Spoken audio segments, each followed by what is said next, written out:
Miguel Borges, o presidente do município do Sardual, aproveitou a presença do primeiro-ministro António Costa e do ministro da Administração Interna, José Luís Carneiro, nesta terça-feira na sessão que decorreu no Centro Cultural Gil Vicente, para deixar um conjunto de recados ao Governo em questões como o futuro e ordenamento da floresta e na proteção civil.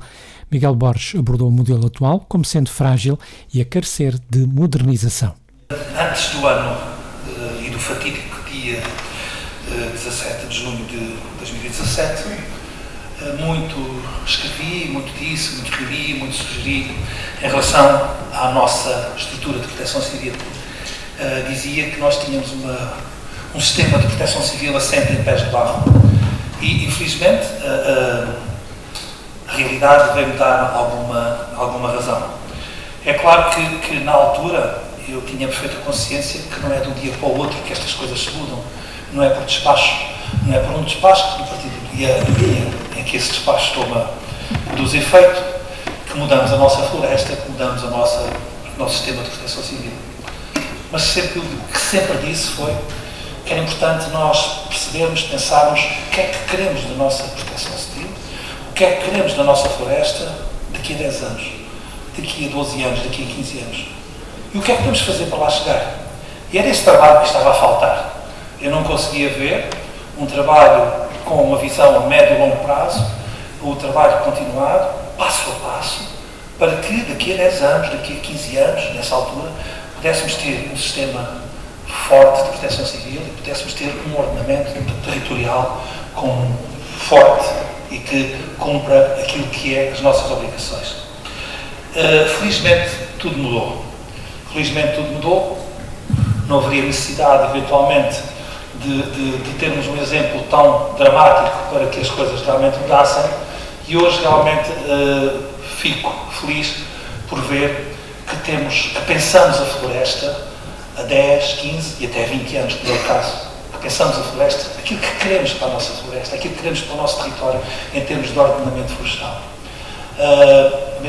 Mesmo já não posso dizer em termos de proteção civil. Em termos de proteção civil, falo, por exemplo, da estrutura que nós temos de bombeiros. O município de Sardual é um dos 25 municípios que tem uma estrutura de corpos mistos de bombeiros, ou seja, tem um bom corpo de bombeiros no âmbito profissionais, do âmbito da administração local. Somos só 25 neste país, mas estes 25 correspondem a 80% da nossa população. Era muito importante que, na verdade, pensássemos o que queremos deste nosso modelo, deste nosso sistema, que, em minha opinião, está excessivamente assente no voluntariado, excessivamente assente no associativismo e associativismo muito dele, na esmagadora maioria, voluntário. Não é o ideal, na minha opinião, para termos uma proteção civil que nos deixa todos confortáveis. Continuamos a ver, apesar de toda esta aprendizagem, continuamos a ver que há municípios, colegas meus, que, por simplesmente, não cumprem aquilo que são as suas obrigações como responsáveis máximos da proteção civil do seu território.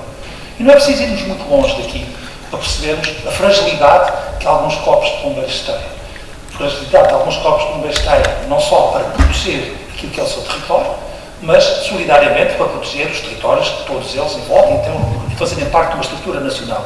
Havendo alguns que até se dão aos luxos de dizerem que não vão integrar o sistema nacional. Isto não pode acontecer, não pode de forma nenhuma acontecer, e é esta fragilidade que eu ainda encontro neste nosso sistema de proteção civil.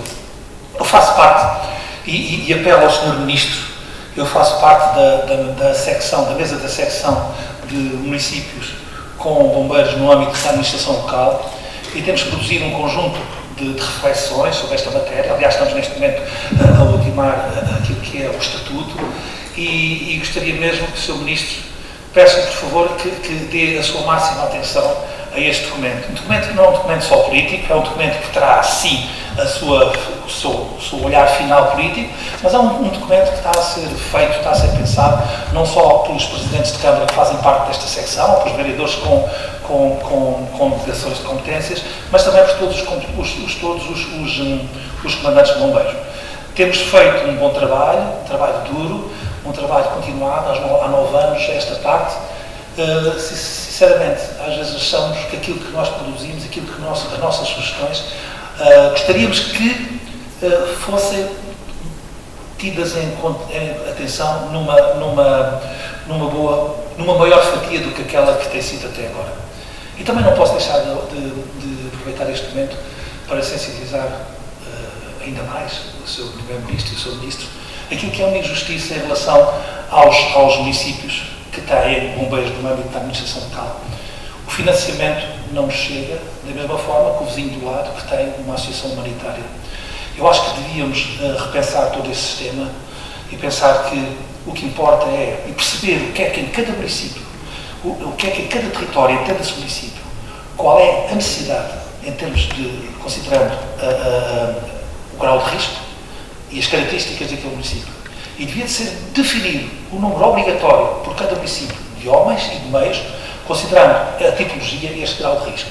E não podemos ver municípios com diferenças enormes, onde o investimento municipal em proteção civil, em alguns municípios são meia dúzia de euros, alguns milhares de euros, e no Conselho de Sarval mais de 10% do seu orçamento. Mais de 10% do orçamento municipal vai para a proteção civil. Porque nós entendemos que esta é uma prioridade, defender as pessoas, defender os bens. E, como eu já disse outra vez ao Sr. Primeiro-Ministro, o nosso lema é vale mais pagar do que pagar. E preferimos pagar, prevenir, termos os homens prontos e as mulheres prontas para avançar, termos os meios prontos, do que depois pagarmos a fatura daquilo que são o que é causado, o que é deixado pelos incêndios. Eu queria também, se me permita, na altura, em 2017, falando com a Sra. Ministra Constança, conversámos e estávamos de acordo que era importante que fosse feito um trabalho pedagógico nas nossas crianças e nos nossos jovens. Foi com muita alegria que vi esse trabalho hoje ser feito, a Raposa Chama, porque, na verdade, exemplo daquilo que tem acontecido com a reciclagem são os nossos filhos que chegam a casa e dizem pai, isto não é para pôr aí, é para pôr ali. São os nossos filhos que ganham consciência em termos de reciclagem, em termos de resíduos, em termos de proteção ambiental. Por isso, são esses nossos filhos, são aqueles que hoje estavam ali na escola e que ouviram este projeto Raposa Chama, que chegaram a casa e dizem, pai, não podes fazer isso, mãe, não podes fazer isso, e vão ganhando esta consciência para a vida. É um investimento muito importante, um investimento que estamos a fazer. Lá está, era aquilo que eu sempre desejava. O que é que queremos da nossa floresta daqui a 10 anos? O que é que queremos da nossa proteção civil daqui a 10 anos? E é com muita alegria, com algumas fragilidades que existem, é com muita alegria que vejo que este percurso está a ser feito. Seguiu-se a intervenção do Ministro da Administração Interna, José Luís Carneiro, que abordou depois questões como os investimentos na prevenção e combate aos incêndios florestais. O Ministro referiu que, desde 2017, em termos de percurso, este tem correspondido àquilo que é a visão estratégica na abordagem e intervenção. Quando cheguei a estas funções na Administração Interna, foi-me dado conta de que, efetivamente, havia 3 ganhos muito significativos que se tiveram desde 2017. E tem sido possível verificar que esses ganhos são ganhos que têm uma relativa materialidade e que confirmam aquilo que me foi transmitido na altura pelos responsáveis e pelo Presidente da Autoridade Nacional de Proteção Civil. Ganhou-se em conhecimento, ganhou-se na coordenação e na cooperação entre os atores que integram o sistema de proteção civil e ganhou-se também na mobilização e no desenvolvimento das capacidades, na projeção das capacidades, quer para a prevenção, quer para o combate aos incêndios florestais. Mas fiquei a saber esta semana, por via do Sr. Presidente da AGIF, que o progresso foi ainda maior do que aquilo que nós tínhamos imaginado, porquanto nós temos vindo a afirmar que houve uma alteração de paradigma, uma vez que tínhamos 80% de investimento para o combate e 20% para a prevenção, e tínhamos em 2022 56% para o combate e 46% para a prevenção, e o Sr. Presidente da AGIF há dias informou-nos que os números são ainda mais expressivos e temos 66% do investimento para a prevenção, o que significou 329 milhões de euros, e temos 39% para o combate, o que significa 200 milhões de euros. Esta é uma demonstração de que o percurso que foi feito desde 2017 é um percurso que corresponde a uma visão estratégica do país, de médio e de longo prazo, e que consubstancia uma alteração do paradigma na abordagem à questão dos incêndios florestais, no que tem que ver com a prevenção estrutural de médio e de longo prazo e no que tem que ver com aquela que é a prevenção mais imediata e que está confiada ao combate, ou seja, à resposta que entra em ação quando tudo o demais falhou. E, portanto, esse percurso é o percurso que foi assumido como um compromisso nacional por parte do Sr. Primeiro-Ministro e por parte do Governo, e somos já hoje beneficiários desse percurso que foi sendo feito. Hoje, durante a manhã, tivemos a oportunidade de vislumbrar o conjunto das práticas que têm vindo a ser desenvolvidas, nomeadamente na constituição das áreas integradas de proteção da paisagem, e temos também a constituição dos próprios mosaicos numa articulação do Ministério do Ambiente com o próprio Ministério da Agricultura e com o Ministério da Coesão, numa abordagem integrada do desenvolvimento dos territórios. Foi possível ouvir as palavras do Sr. Primeiro-Ministro e lembrar aquilo que era a nossa realidade há 50 anos atrás, pois com certeza que toda a produção agroalimentar complementar ou de subsistência que se fazia em torno dos aglomerados habitacionais constituía a primeira frente de proteção das habitações, das pessoas, das suas vidas e da sua propriedade. Por força das transformações sociais, das transformações económicas, o que é certo é que as mais jovens gerações, por não encontrarem oportunidades de vida nessa mesma realidade, foram levando a que ocorresse um abandono dessa propriedade e ela hoje careça da intervenção que o Governo está a fazer, nomeadamente na identificação e no registro da propriedade, na agregação, nos esforços de agregação para efeitos de gestão da própria propriedade, depois de uma experiência já desenvolvida nos anos 2007, julgo eu, na criação das zonas integradas do ponto de vista florestal, já como um primeiro esforço de agregação da floresta, tendo em vista dar, de facto, funções económicas e sociais de sustentabilidade em termos futuros.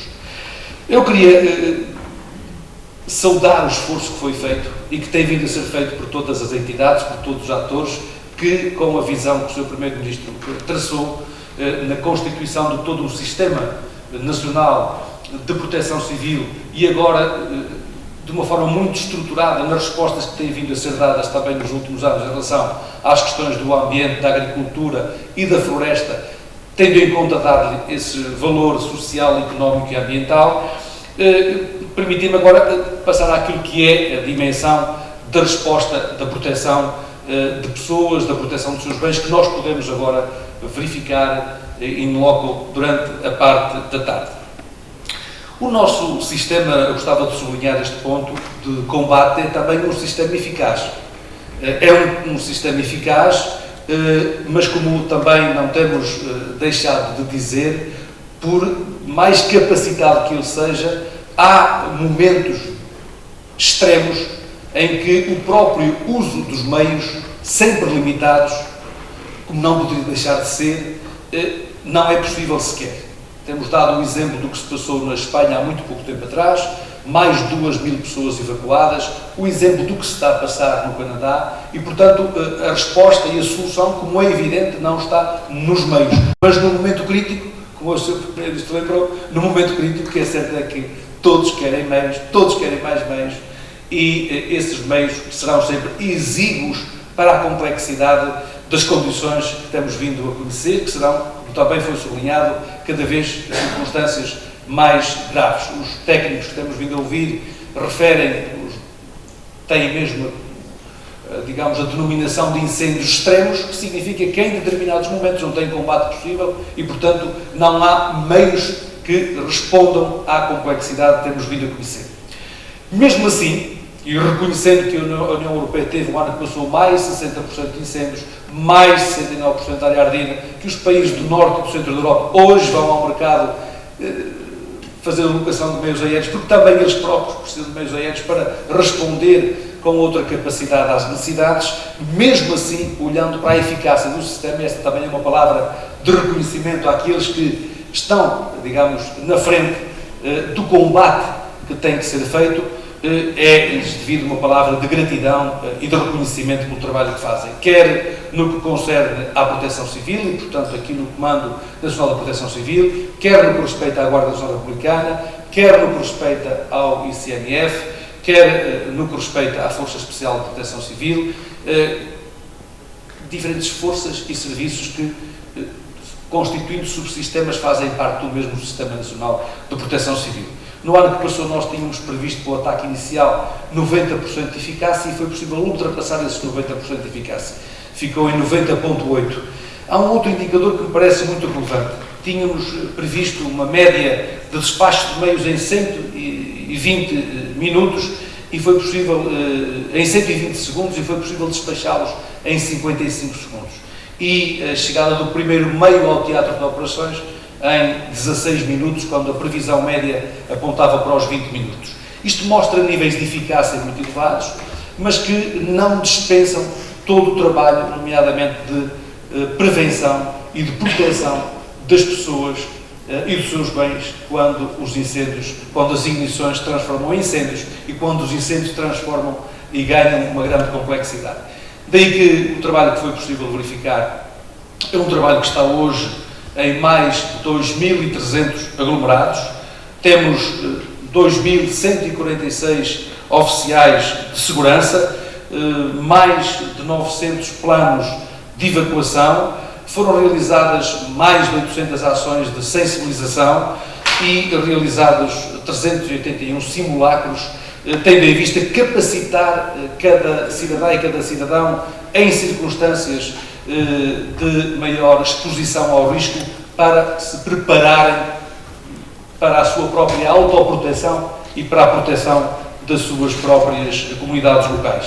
Significa que temos hoje, nestas 2.300 aglomerações e neste conjunto de mais de 900 planos de evacuação, 151 municípios abrangidos por estes planos e 716 freguesias, como aqui já foi dito, esta região de acima do Médio Tejo, com 246 aglomerados, que representam 44 freguesias e 8 municípios. Este trabalho tem uma atenção muito especial de sensibilização, de fiscalização e de monitorização da parte da Guarda Nacional Republicana, num trabalho que, como se pôde também verificar, é um trabalho já hoje tecnicamente evoluído do ponto de vista da antevisão do risco e do pré-posicionamento e da metodologia de abordagem ao terreno muito adequada àquilo que são as ameaças e os riscos, quer nas freguesias consideradas prioritárias, quer num grupo de freguesias de nível de risco secundário, mas que comporta cerca de 2.000 freguesias no país. Este esforço é um esforço que tem vindo a ser desenvolvido e consolidado e que tem que continuar, de facto, a exigir da nossa parte uma dedicação, uma entrega muito significativas. Recordo que este trabalho feito pela Guarda Nacional Republicana teve mais de 23.000 patrulhas realizadas entre janeiro e fim de maio deste ano. Gostaria de sublinhar uma nota que me parece importante, porque ela também foi há pouco referenciada pelo Sr. Primeiro-Ministro durante a manhã.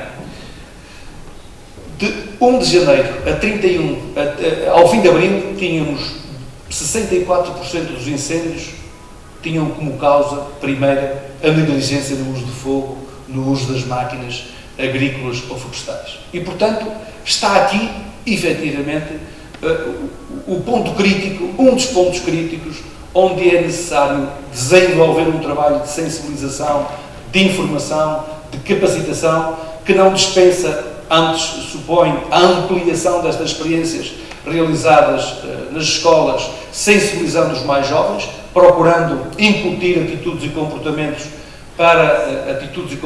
mais responsáveis na relação com a floresta, nesse equilíbrio que há que fazer entre o uso económico, o uso social da floresta e a sua proteção e a sua preservação, a preservação da biodiversidade, bem como também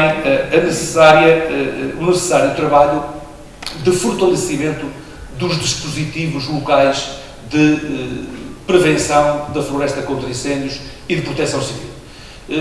Desde outubro do ano que passou, como se sabe, realizamos por todo o país reuniões com todos os presidentes de Câmara por Comissão de Coordenação e Desenvolvimento Regional, num trabalho com o Ministério da Agricultura, com o Ministério do Ambiente, com o Ministério da Coesão, tendo em vista sensibilizar para a importância dos planos de defesa da floresta contra incêndios e dos planos de proteção civil devidamente atualizados e aprovados, com recursos públicos, com recursos privados mobilizáveis em caso de necessidade. O mesmo foi feito com as associações humanitárias de bombeiros, na medida em que é preciso também integrá-las num esforço coletivo, tendo em consideração que, pese embora os esforços que há que fazer, continuam a representar cerca de 2/3 do dispositivo nacional, particularmente aquele que está integrado no dispositivo especial de combate aos incêndios rurais. Estamos conscientes daquele, digamos, desafio que é necessário prosseguir. É o desafio da profissionalização das estruturas de bombeiros, que têm, portanto, respostas muito diferenciadas consoante os municípios. Há municípios que têm os bombeiros profissionais, há municípios como o Sardual que têm um modelo misto, profissionais voluntários, e há mesmo municípios que apenas têm o modelo voluntário.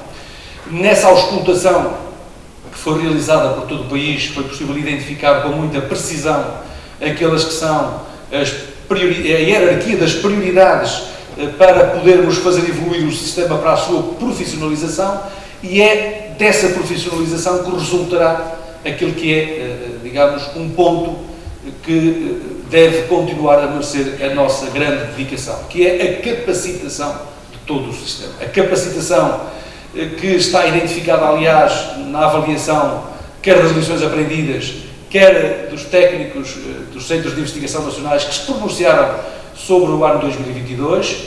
Este ano já se avançou do ponto de vista da capacitação em termos regionais, criando equipas multidisciplinares que dão capacidade e dão influxo de capacidades a quem está no teatro de operações, permitindo colher o melhor da experiência de cada uma das instituições que estão integradas nas respectivas estruturas nacionais de proteção civil, e capacitou-se ainda também a resposta no que tem que ver não apenas com a proteção das pessoas e dos seus aglomerados, dos aglomerados populacionais, mas também no que tem que ver com o avanço que se faz para o combate apiado, porque é uma das respostas que a própria AGIF há muito considera dever ser feita, e a própria Proteção Civil, e por isso é também uma das dimensões que está identificada. Recordo que neste último ano foram realizadas quase 1000 ações de formação por parte da Escola Nacional de Bombeiros, por parte da Proteção Civil, em articulação com todo o corpo, com todas as estruturas da Proteção Civil e das associações humanitárias do país.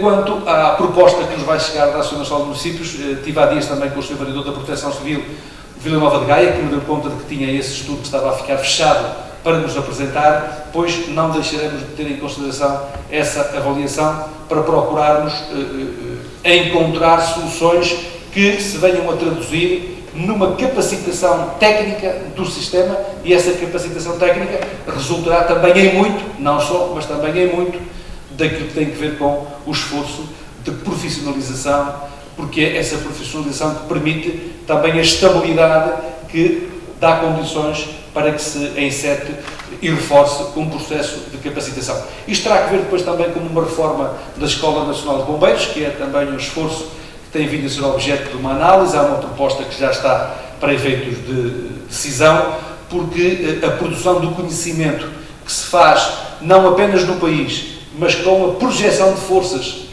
para, nomeadamente, teatros de operações, como está a acontecer agora no Canadá, ou como aconteceu há muito pouco tempo no Chile, essa projeção de forças leva conhecimento e deve também trazer conhecimento. E a integração do conhecimento que se produz para efeitos de capacitação sistémica é também, e tem que ser uma das prioridades que temos que conduzir.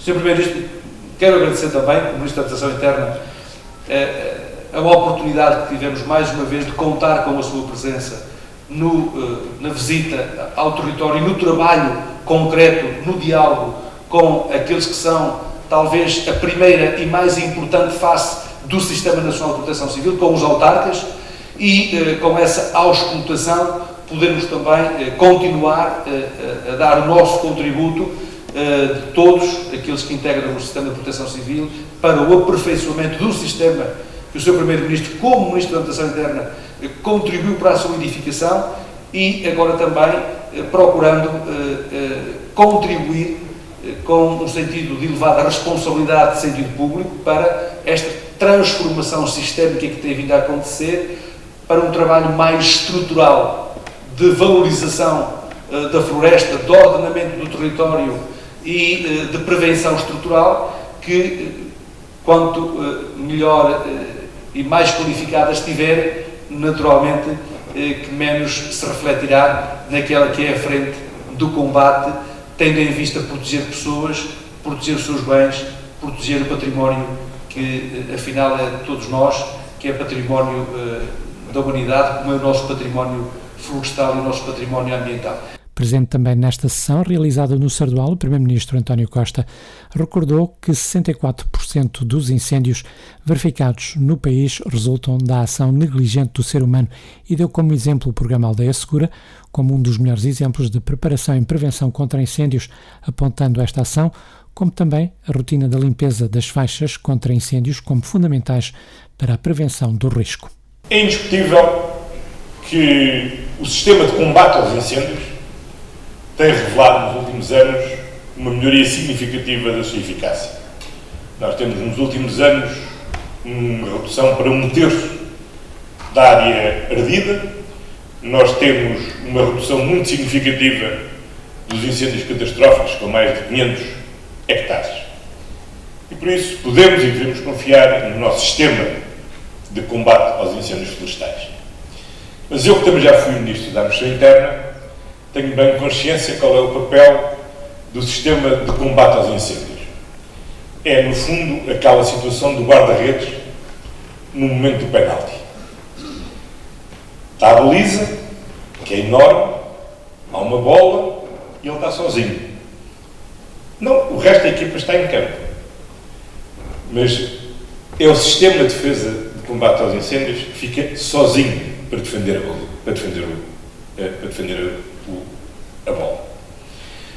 Ora, aquilo que é absolutamente fundamental, e foi o que nós procurámos hoje evidenciar, é que o sistema de combate ao incêndio é indispensável existir.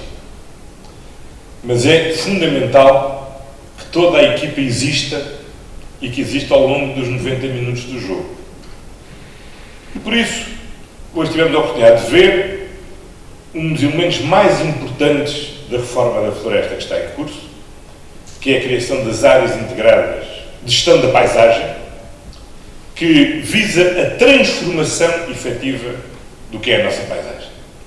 O Sr. Presidente da Câmara do Sardual, há pouco, deu 2 exemplos em recentes incêndios aqui no Sardual. Um que parou quando encontrou um olival, outro que parou quando encontrou uma vinha. O que é que isso significa? É que nós temos de ter uma paisagem que seja uma paisagem diversa. Uma paisagem que tenha diferente tipo de árvores e que tenha também diferente tipo de ocupação do solo agrícola. Porque isso é a primeira condição para que o território seja mais resiliente ao risco de incêndio.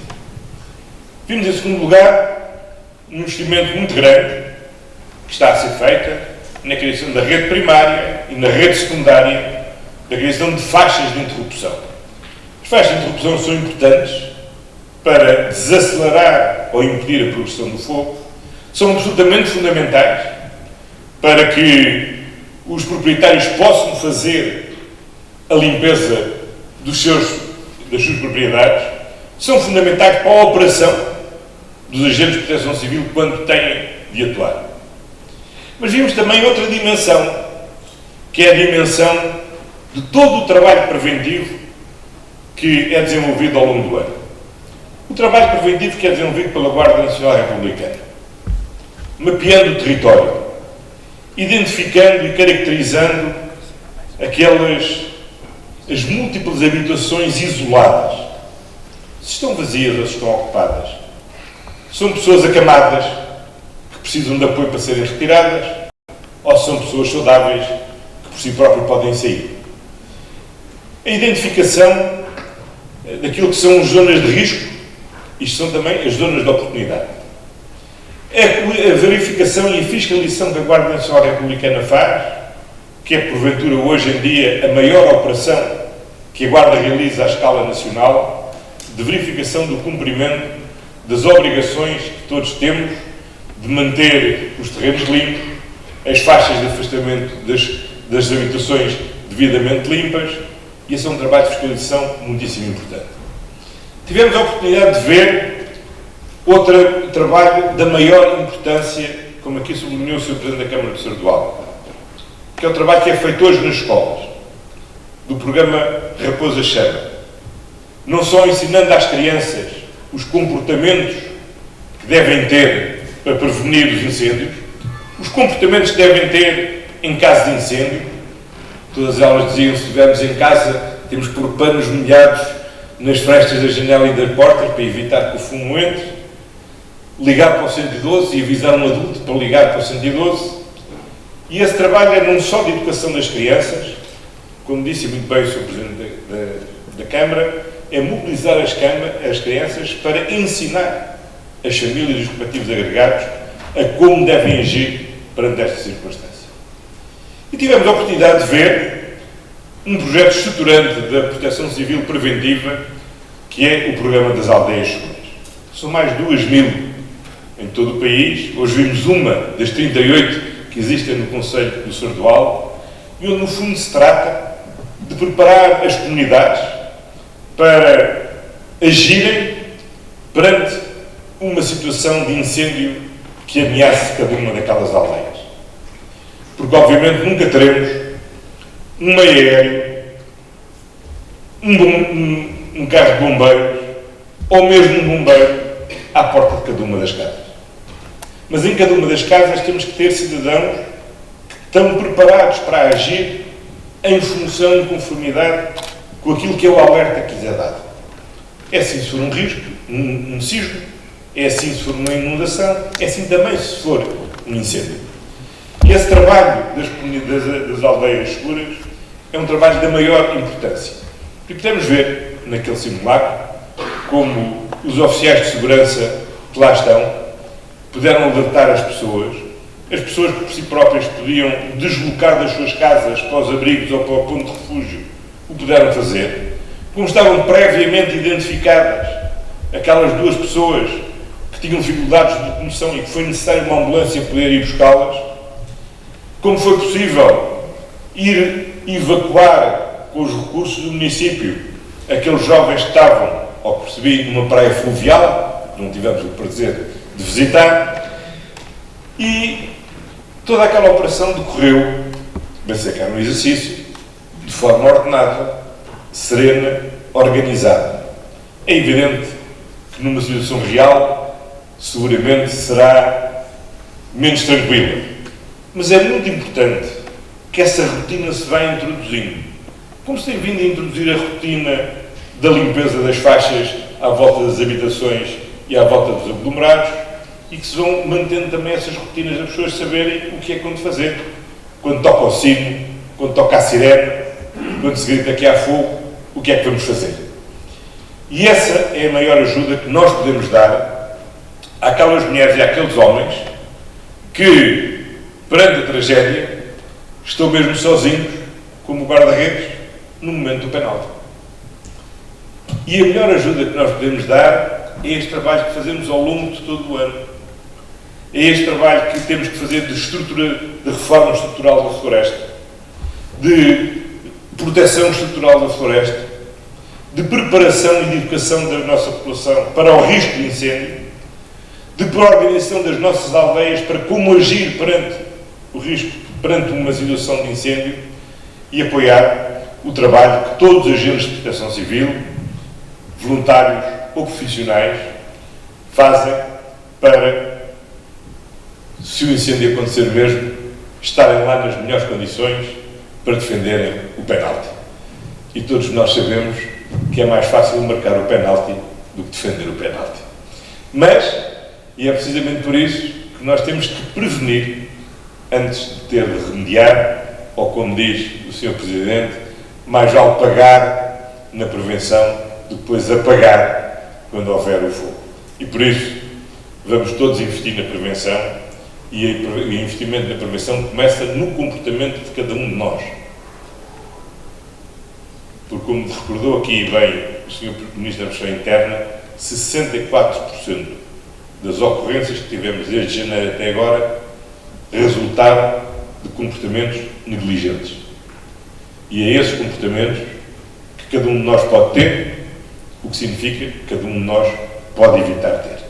E para isso, todo o cuidado é pouco e temos de ter muito cuidado, porque a floresta é de todos e Portugal chama.